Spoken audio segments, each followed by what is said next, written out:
पूर्व डीजीपी मुस्तफा के संबंध अपने बेटे की पत्नी के साथ थे और उन्होंने प्लानिंग कर कर अपने बेटे को मौत के घाट उतार दिया। ये खबर आपने हर जगह सुनी होगी, हर जगह ये खबर वायरल चल रही थी और जब हमने थोड़े दिन पहले देखा तो हमने भी इस पर यह खबर बनाई थी।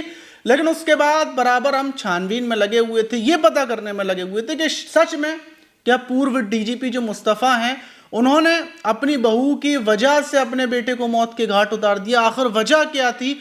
और कई हफ्तों की छानबीन के बाद हमने पूरा खुलासा किया और खुलासा करने के बाद जो खबर निकल कर आई है उसको सुनकर आपके सच में पैरों तले जमीन खिसक जाएगी और आपको एहसास होगा कि आज के वक्त में क्या चल रहा है। तो दोस्तों, मेरा नाम माज है। उम्मीद है कि आप सब अच्छे होंगे, सुरक्षित होंगे। और थोड़ा सा मैं आपको याद दिलाने के लिए बता दूं कि 16 अक्टूबर को याद होगा कि अचानक से जो हरियाणा का पंचकुला का हॉस्पिटल है वहां पर पूर्व डीजीपी पंजाब के जो एसटीएफ के मुस्तफा थे वो अपने बेटे अकील को लेकर आते हैं और वहां पर लाते हैं।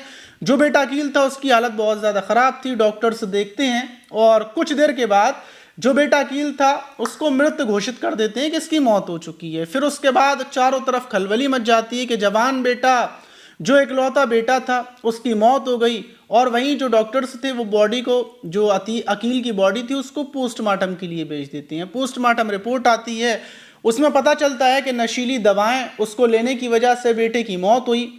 पूरे प्रदेश में जितने भी बड़े बड़े लोग थे वो मुस्तफ़ा अहमद का जो मलेर कोटला का घर है वहाँ पर पहुँचना शुरू हो जाते हैं और जो बेटे का दफन वगैरह करने का सब कुछ था वो चल रहा था। जो ये अकील था, अकील का एक छोटा सा बेटा भी है, अकील की पत्नी भी है और जो मुस्तफ़ा हैं वो भी बेहद ज़्यादा गमगीन थे। और गमगीन के साथ साथ उनके कई सारे वीडियोज़ आते हैं कि वो अपने छोटे से जो उनका पोता है उसको बता रहे हैं कि बेटा अब तुम्हारे अब्बाजान तो ऊपर चले गए हैं और ये सारी बातें बता रहे हैं। हर कोई उनके वीडियोज़ को देखकर दुख कर रहा था। अभी वक्त थोड़ा सा आगे ही बढ़ा था कि अचानक से जो उनका बेटा अकील था जो ऊपर जा चुका है उसका एक वीडियो बड़ी तेज़ी से सोशल मीडिया पर वायरल होने लगता है। वीडियो में ये था कि बेटा बोल रहा था कि मेरे पिता के संबंध शादी के 2 साल के बाद ही मेरी पत्नी के साथ शुरू हो गए थे और मैंने उनको पकड़ लिया था, ये कर लिया था, वो कर लिया था। ऐसा वीडियो वायरल होता है। जैसे ही वीडियो वायरल होता है फ़ौरन जितने भी न्यूज़ चैनल वाले थे ये वीडियो चला देते हैं कि मुस्तफ़ा अहमद के अपनी बहू के साथ संबंध थे और इसी वजह से बेटे को उन्होंने शातिराना प्लानिंग से मार दिया। क्योंकि बेटा बोल रहा था कि अगर मैं मर गया तो हो सकता है ये लोग मुझे मार दें, क्योंकि मारने की प्लानिंग कर रही है मेरी माँ और मेरी बहन, ये सब प्लानिंग कर रहे हैं। और ये पूरा वीडियो में 16 मिनट का वीडियो था, इसमें ये सब कुछ आता है। और वीडियो के बाद सब लोग वीडियो बनाने में लग जाते हैं। हमने भी वीडियो बनाया, हमने भी बोला कि शायद ऐसा हो सकता है और अंदाज़ा लगाया और ऐसे ही सारे न्यूज़ चैनल बोल रहे थे। लेकिन उसके बाद फिर एक वीडियो सोशल मीडिया पर और वायरल होता है। वो वीडियो ये था कि बेटा बोल रहा है कि मैंने अभी 1 साल पहले, उसको ये याद नहीं है कि अभी उसने 40 दिन पहले जिस दिन वो मरा है उससे 1 हफ्ते पहले अक्टूबर के महीने में ही, लगभग ऐसे ही होगा 9 अक्टूबर या 8 अक्टूबर, उसने 1 हफ्ते पहले फिर एक वीडियो डाला था और उस वीडियो में वो बोल रहा था क्या मेरा 1 साल पहले दिमागी संतुलन ठीक नहीं था और मैंने अपने पिता के ऊपर, अपनी माँ के ऊपर और अपनी बहन के ऊपर गलत इल्ज़ाम लगाए थे। मैं उसके लिए माफ़ी मांगता हूँ, मुझे होश नहीं था। और जिस टाइम पर बेटा अकील ये वीडियो बना रहा था उस टाइम पर भी कमरे में कोई नहीं था, वो अकेला था जैसे वो पहले आया था। और इस वीडियो में ये क्लियर हो जाता है कि जो कुछ उसने पहले वाली वीडियो में बोला था वो नशे की हालत में बोला था और उसे खुद याद नहीं है कि उसने क्या बोला। अब दूसरा वीडियो भी वायरल होता है, लेकिन जो न्यूज़ वाले थे वो सिर्फ एक वीडियो की बात बताते हैं। उसके बाद हम छानबीन में लगे हुए थे और जब हमने जो बेटे के बारे, पूरी ज़िंदगी के बारे में पता किया, मुस्तफ़ा साहब की ज़िंदगी के बारे में पता किया, तो पता ये चला कि जो डीजीपी मुस्तफ़ा हैं उन्होंने अपने बेटे को सबसे पहले देहरादून में पढ़ने के लिए भेजा था, वहाँ पर पढ़ने के लिए भेजा। अब जब हॉस्टल वगैरह में ये अकील पढ़ने के लिए गया तो वहीं पर देहरादून का जो हॉस्टल था वहाँ पर इसका एक दोस्त बनता है। जो दोस्त था वो जम्मू का रहने वाला था और वो ड्रग्स वगैरह का नशा करता था और उसी ने इनके बेटे अकील को नशा करने की लत लगा दी। वो वहाँ से नशा करने लगा और नशा इतना ज़्यादा कि दोनों दोस्त साथ में नशा करते थे और नशे की वजह से ही जो अकील का दोस्त था उसकी मौत हो जाती है। मौत के बाद जब मुस्तफ़ा अहमद को पता चलता है कि उनके बेटे के साथ वाले की मौत हो गई और बेटा भी नशा करता है तो वो अपने बेटे को बुला लेते हैं, घर पर बुला लेते हैं और फिर वो अपने बेटे को समझाना शुरू करते हैं कि बेटा नशा बेकार होता है, ये होता है। और फिर उसके बाद बेटे को जो पंचकुला का हॉस्पिटल है वहाँ पर भी दिखाया जाता है और वहाँ पर ट्रीटमेंट किया जाता है। और कई जगह पर जो नशा मुक्ति केंद्र होते हैं अच्छे से अच्छे, वहाँ पर वो अपने बेटे को अलग अलग जगहों पर भेजते हैं। लेकिन बेटा वहाँ पर जाने के लिए, वहाँ से बचने के लिए ही, जैसे कि मैंने पिछली वीडियो में बताया था कि जिस नशा मुक्ति केंद्र में वो गया था, वहाँ से भागने के लिए वो अपने ही पिता पर इल्ज़ाम लगाना शुरू कर देता है। और फिर पिता परेशान होकर वापस अपने बेटे को बुला लेते हैं।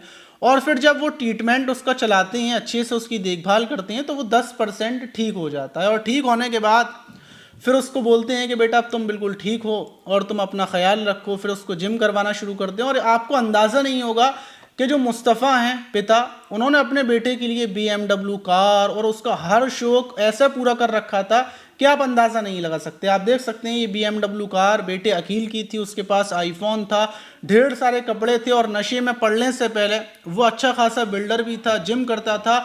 और पंजाब का हर नेता, हर प्रोफेशनल इंसान उसको जानता था, क्योंकि मुस्तफ़ा चाहते कि उनका बेटा पढ़ लिख कर बड़ा आदमी बन जाए, पूरा पंजाब उनके बेटे को जाने, क्योंकि इकलौता बेटा था और मुस्तफ़ा साहब के पास ढेर सारा पैसा था, तो वो अपने बेटे को काबिल करना चाहते थे। लेकिन बेटा गलत संगत में पड़ चुका था, अब उसका नशा छूट नहीं रहा था और पिता नशा छुड़ाना चाहते थे। और फिर बेटा जो होता है वो सायोटिक बन जाता है। सायोटिक का मतलब उसको एक बीमारी लग जाती है। और जो ये बीमारी थी, जब इसका सब जगह पर इलाज करवाया जाता है तो मुस्तफ़ा साहब को पता चलता है कि जो उनका बेटा है उसको बीमारी हो गई है। और जो बीमारी का नाम है वो सीजियोफ्रेनिया बीमारी है। और इस बीमारी में इंसान मतलब अपने ही दिमाग से कुछ ना कुछ भी सोचने लगता है। वो अगर ये सोचने लगे कि ये सब मुझे मारना चाहते हैं, ये सब मेरा नुकसान करना चाहते हैं, तो उसके दिमाग में वही चलने लगता है। और इसी बीमारी की वजह से वो ऐसे वीडियोस बनाने लगा था। वो जब ये बीमारी हो जाती है तो जो लोग उसका इलाज कर रहे होते हैं वो उन्हीं को अपना दुश्मन समझने लगता है, उन्हीं के ऊपर इल्ज़ाम लगाने लगता है। ये नॉर्मल बात है, अगर आप बीमारी के बारे में पता करेंगे तो हर इंसान ऐसा ही करता है। जो लोग उसका ख्याल रखते हैं, जब वो उनके ऊपर इल्ज़ाम लगाता है, तो जो लोग ख्याल रख रहे होते हैं वो ये सोचते हैं, बता यार हम इसका ख्याल रख रहे हैं, हम चाह रहे हैं कि ये ठीक हो जाए, और ये हमारे ऊपर ही गंदे इल्ज़ाम लगा रहा है। और फिर वो लोग उसको छोड़ देते हैं कि तू ऐसा कर, तू जा यहाँ से, भाग जा। लेकिन मुस्तफ़ा साहब ने कभी भी अपने बेटे के साथ ऐसा नहीं किया। वो हमेशा यही बोलते रहे, मेरा बेटा बीमार है, इस वजह से ये मेरे ऊपर इल्ज़ाम लगा रहा है, इसकी इसमें कोई गलती नहीं है। ये ढेर सारे वीडियोस हमने निकाले, हमने मुस्तफ़ा साहब के जो करीबी थे उनसे भी पता किया, वहाँ के लोगों से पता किया। और सबसे ख़ास बात क्या, जो मुस्तफ़ा पूर्व DGP मुस्तफ़ा हैं, जो उनके ऊपर जिसने इल्ज़ाम लगाया था, जो चौधरी है, जो बोल रहा था कि मैं पड़ोसी हूँ और ये जो मुस्तफ़ा हैं इनके मतलब अवैध संबंध अपनी बेटे की पत्नी के साथ थे, तो उसके बारे में जब पता किया तो पता ये चला कि वो कोई पड़ोसी नहीं है, वो बल्कि मलेरकोटला से लगभग 100 किलोमीटर दूर उसका घर है, वहाँ पर वो रहता है और दूसरी पार्टी का है। और उसकी पुरानी रंजिश और दुश्मनी थी। कई बार वो मुस्तफ़ा जो DGP साहब हैं उनके ऑफिस में कई बार पहुँचा था, वहाँ पर पैर छूने की कोशिश की, लेकिन उन्होंने बुरे कामों की वजह से उसको वहाँ से भगा दिया था और इसी वजह से वो रंजिश माना हुआ था। और फिर उसने ये इल्ज़ाम लगाया। वहीं जो बेटा सायोटिक बन चुका था, फिर उसको परिवार के लोग घर में रखने लगे, उसका ट्रीटमेंट कर रहे थे। और ट्रीटमेंट के साथ साथ जब बेटे की बीमारी बढ़ती गई, कंट्रोल नहीं हो रहा था, क्योंकि जब वो ड्रग्स लेता था और वो ड्रग्स उसके छूट चुके थे, तो वो बचने के लिए हर कोशिश कर रहा था कि वो कैसे भी कर बच जाए। और उस दिन 16 अक्टूबर को जहाँ तक अंदाज़ा है, वो अंदाज़ा ये है कि उसने जो दवाएं थी उन दवाओं को उसने खा लिया, और खाने की वजह से, क्योंकि उसको खुद होश नहीं था, उसकी वजह से उसकी मौत हुई। ये पूरी जब हमने पूरी खुलासा किया, पूरी मतलब पढ़ाई, मौत हुई। और यही सच्चाई है। सच्चाई की वजह ये है कि आप सोच कर देखिए कि एक पिता जिसके पास ढेर सारा पैसा है, सब कुछ है, बस उसका एक इकलौता बेटा है, वो बूढ़ा हो चुका है, और बूढ़ा होने के बाद उसका पैसा उसकी तो किसी काम का नहीं है, उसका इकलौता बेटा है, उसी के काम का है, और वो अपने बेटे को बेतहाशा प्यार करता है। तो आप सोचिए, क्या कोई पिता अपने बेटे को मार सकता है? अगर उसको किसी लड़की का शौक होगा या फिर मतलब उसको संबंध बनाने की कोई भी चाहत होगी, तो उसके पास इतना पैसा है कि वो दुनिया के किसी भी कोने में जा सकता है, उसको कोई रोकने वाला नहीं है। अगर वो चाहे तो 10-20 लड़की खरीद सकता है, तो फिर वो क्यों अपनी ही बेटे की बहू के ऊपर गलत नज़र डालेगा? आप सोच कर देखिए, उसके लिए तो दुनिया की खूबसूरत खूबसूरत लड़कियां आ जाएंगी।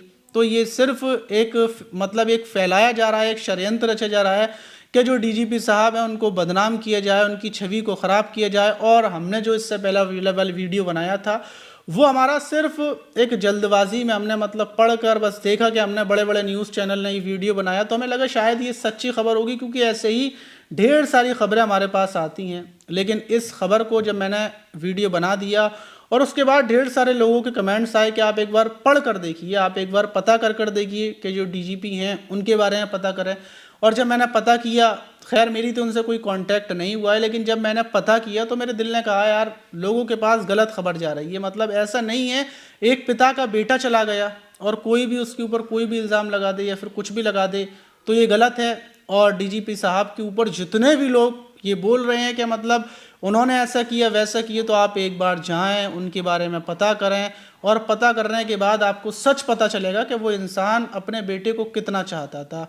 बेटे ने हज़ारों इल्ज़ाम लगाए लेकिन उस पिता ने अपने बेटे का कभी बुरा ना चाहा, बल्कि अभी भी जब उनके ऊपर कानून और पूरी दुनिया उनको बोल रही है कि तुम्हारा बेटा तुम्हारे ऊपर ऐसा बोल रहा था, तो बदले में वो ये नहीं बोल रहे कि मेरा बेटा गलत था, वो ये बोल रहे हैं मेरा बेटा बीमार था। और यही वीडियोस मैंने देखे और मैंने सोचा और बस फिर मैंने ये वीडियो बनाया। तो पुरानी वीडियो जो थी, पुरानी वीडियो में जो भी था वो एकदम सरासर गलत था। सच्चाई ये है, और मेरा ही नहीं बल्कि पूरी दुनिया में जितने भी लोग डीजीपी साहब के ऊपर गलत बोल रहे हैं, मैं जिम्मेदारी ले सकता हूँ, मैं बोल सकता हूँ कि उन्होंने मतलब ऐसा नहीं किया।